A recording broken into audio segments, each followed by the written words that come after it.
Call for the Town Car by Preston Lerner. And I'll announce everybody, and then we'll have them stand and receive our accolades. The second finalist is Protesters Sign Here by J.G. Fitzhugh, published in Rodder's Journal, the Winter 2010 edition. This is a colorful and evocative tale of a modified roadster put on the salt in Bonneville in 1951. Its builder, Fred Carrillo, showed brilliant ingenuity in the car's construction and in his ability to aggressively interpret a rule book. Jay writes, in many ways, the car is a selectively reproportioned 27 Ford Roadster, modified in the same vein as Smokey Yunick's 66 and 67 Chevelles of NASCAR infamy. We asked Fred Carrillo if perhaps he pushed the rules past the limit, and his answer is surely something that Smokey would wholeheartedly agree with. That's what rules are all about. They're there to be pushed. The car was strongly protested, and at one point was on the salt with a clipboard and a pencil on a string, taunting protesters sign here. Of this article, a judge wrote, I thought this was a perfect Dean Batchelor story. It even includes his name in the copy. It was enormously well researched. It was a subject near and dear to Dean's interests, and it seemed to be done in a way Dean might have covered it. Dean would certainly have known of this car. He almost certainly would have seen it run, and he absolutely would have known the guys who built it. That's Protesters Sign Here by J.G. Fitzhugh. Our third finalist is Questor Grand Prix by Tom Stahler, published in Vintage Motorsports, the July-August 2011 edition.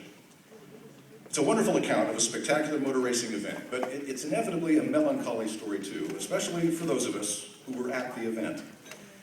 The race turned out to be a historic one-timer rather than the beginning of great things as we had hoped. This was an international road race for you young'uns that was staged just upon the completion of the Ontario Motor Speedway in 1971, just down the freeway here.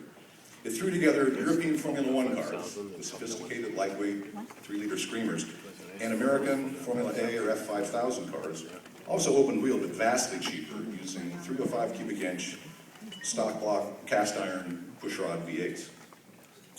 Tom writes, drivers Andretti, Stewart, Amon, Holm, Geffen, and Peterson, going wheel to wheel with Donahue, Mercer, Foyt, Fulmer, Grable, Revson, and Posey in a quest for a nearly $300,000 purse.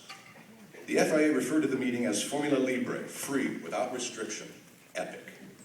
And it certainly was.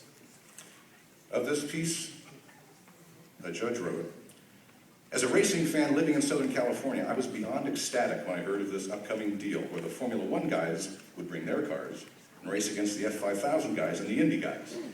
This race had all the best drivers from all around the world, and as far as I was concerned, that was all that mattered. What Questor was and even why the race was happening did not even enter into my thoughts. That was true. Questor Grand Prix by Tom Stahler. Do we have the three authors here? Would they stand and be recognized?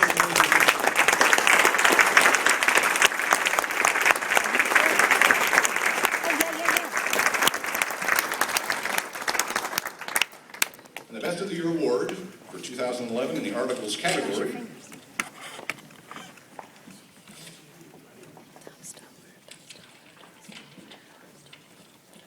goes to Tom Stahler. Can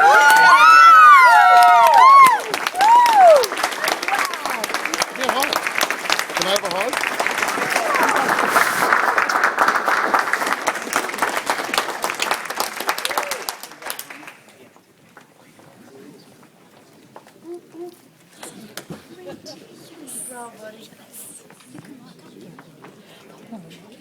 This is his glory day.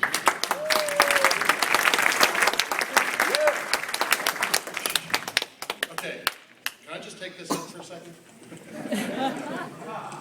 Wow. Thank you. Thank you to the judges.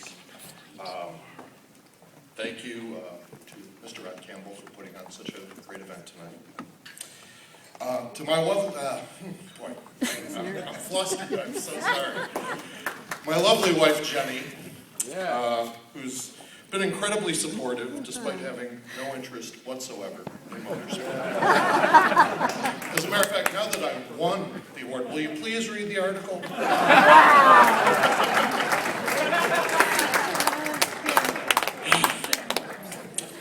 My mom and dad, obviously, thank you. My dad, Dick, was incredibly supportive early on, and I want to thank him for the years and years of red ink that he put all over my early stuff, and don't know what I'd do without them. And the folks at Vintage Motorsport, editor Randy Briggs, been incredibly supportive. As a matter of fact, I've got another 4,000-word article coming up, thanks to him.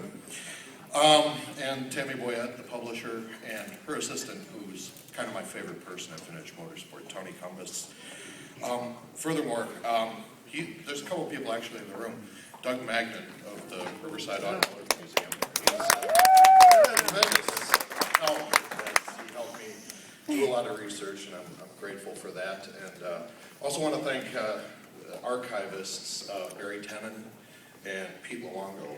They were able to provide me some fantastic photos beyond the photos that I found in my crawl space that even gave me the vision to do this article in the first place.